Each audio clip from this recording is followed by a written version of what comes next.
welcome back to Open, and why don't we welcome back another guest, right?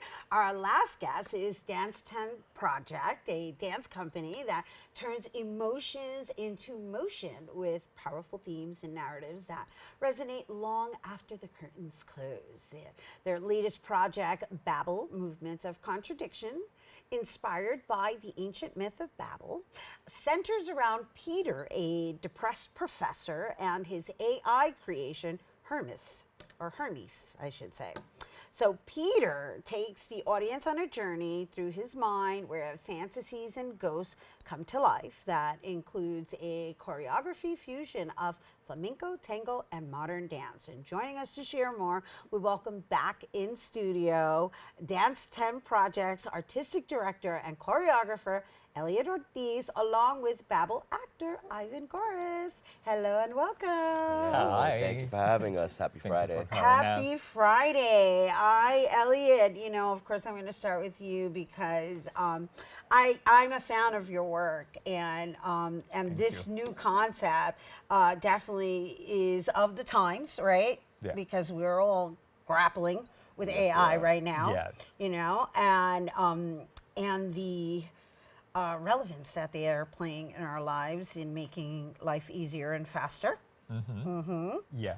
And then you're taking it back in time, and I know that you said it's loosely based on the Bible story. No. Just He said no. He said no. just like to as a reference the myth about Babel Tower. Right. And make a link about all the situation that we have actually around the world. And this idea come when we were in the pandemic and during the lockdown.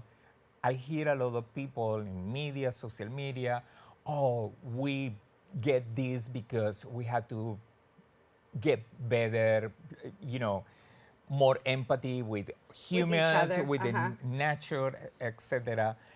And then when the pandemic finishes, it's worse. Got it. We see the war in Ukraine, the other war in Israel and Palestine. Right. And all the situation is around the world is worse than before the pandemic. There's a lot of chaos. Yeah. Yeah. Yeah. And I start sketching this character, Peter, with Hermes, using also artificial intelligence. Right. So Hermes is the AI? Yes. Okay. All right. Okay. Yes. Yeah. And with these two characters, the story runs around several topics. And I'm putting on the table some uncomfortable questions for the audience. But it's my style to put a mirror in front of the audience so the audience can look at that. Right. So, which is, that's what really that's what compelling theater is, right? Yeah. And that's one of the things I love about your work. Is like it's definitely some of it can be abstract from the perspective of using dance as a means of communication, right? And in the story of Babel, that is the issue, right? Yeah. Communication, the dismantling of communication to basically disrupt, right? And so I'm just, I haven't even seen it. You on it. I know I haven't even seen it, right? I'm like leaning back. I'm like, I don't even need to say anything. No, you do. On You it. do You because on it. you're playing the character. You're so there. Yeah, but elaborate further. Well, you were right on it. That's exactly what we were thinking when we were working together. And I think that for Peter, the isolation was a big, big step for him because I think a lot of people are turning towards AI now more. Not just for a tool, but to kind of like help them out in their life, like set me in a direction. And that's a little dangerous when you go towards AI, computers. We still got to think that this was still created by man. Right. So when you start putting all that energy into a computer or avatar that's going to like be this relationship with you, it's more isolating than it is comforting. And I think that's what Peter's going through at this moment when we come into Babel. And so, obviously, you're playing Peter, right? Yes. Talk to me about like what Peter is going through in this particular story. Isolation. loneliness, questions that I believe that we all asked ourselves, especially if you lived by yourself in the pandemic. New York is very tight. Apartments are very tight. Yeah. So when we couldn't get out for all that time, what are the thought processes that we're going through, Right. right? It's not just, I want to get out of here. How am I going to live? What's the next steps moving forward? Can I even communicate properly with you after a year? Or are you going to say something that's immediately going to spark me up and be like, I can't take this anymore? And I believe that's what a lot of things has happened after the pandemic. Right.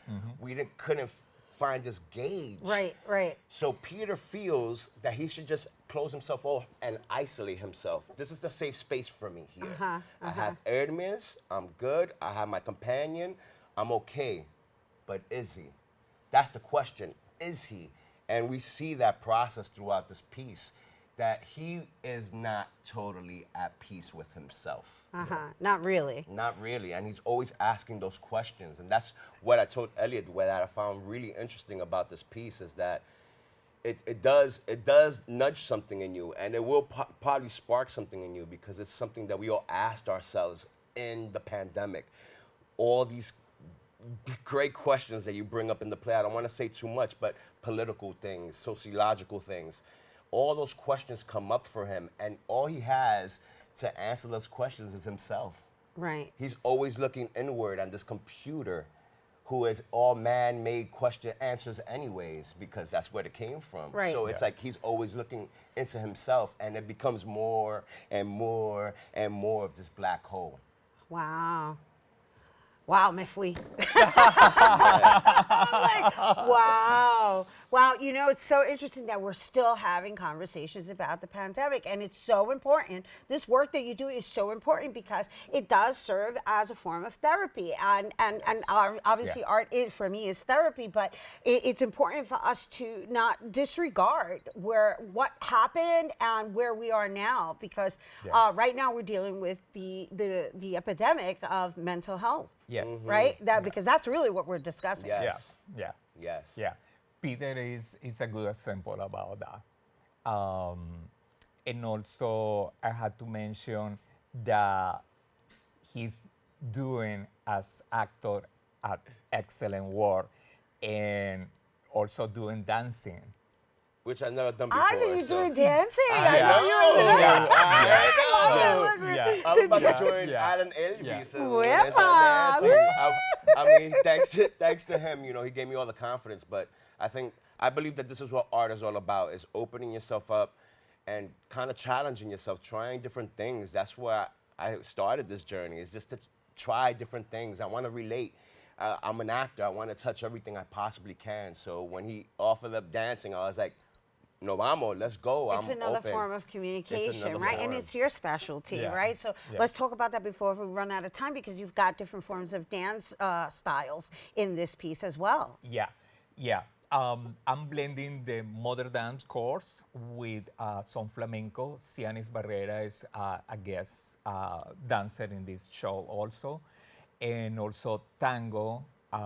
We have scenes totally filled with tango style. The creation also from the avatar is an important element in this story.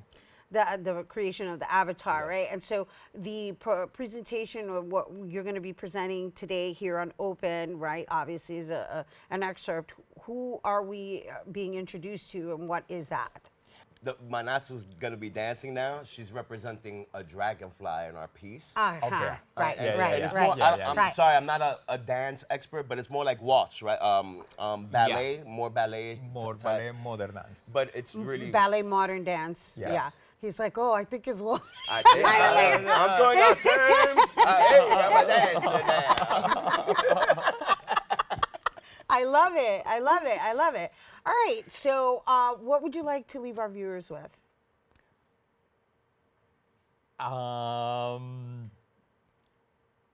Ivan, while he's thinking about it. I feel like we need to be careful. If I'm not mistaken, please cut me off. If I'm Yeah, mistaken, yeah. please cut. I think that we need to be careful of what technology is bringing in to the world now. Is it bringing us closer as people, or is it separating us further? And that's a big thing that we need to really focus in on, because you hear him talking about coming into arts and doing all these things, and next is the law, and next is growing and growing. And is it really helping us, or is it keeping us separate? And it's something to really think about. That's beautiful. I love it. And of course, support live theater because that's where we commune. Yes, amen. Hey, hello. Oh my gosh. That once again, we were talking Babel Movements of Contradiction, which is taking place tonight and through Sunday, actually, October 13th at Barrios Art Space Gallery, the ground floor, located at 215 East 99th Street in Manhattan. Stay tuned because we're going to get a taste of Babel here in the studio after our lovely conversation with Elliot Ortiz and Ivan Goris. And you don't want to miss that. Stay tuned. Hey everyone, and welcome back here now to perform a sneak peek of Babel Movements of Contradiction. Let's give it up for dancer Manatsu Aminaga.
Naga. That was so beautiful. And of course, Dance Projects, Dance 10 Projects, Artistic Director and Choreographer Elliot Ortiz and Ivan Goris. Once again, we're talking Babel, Movements of Contradiction, which premieres tonight, October 11th at 7 p.m. with additional performances Saturday, October 12th at 7 p.m. and Sunday, October 13th at 4 p.m. at El Barrios Art Space Gallery, ground floor, located at 215 East 99th Street in Manhattan. For tickets and more, you can visit d10projectnyc.com. That is our show today, mi gente.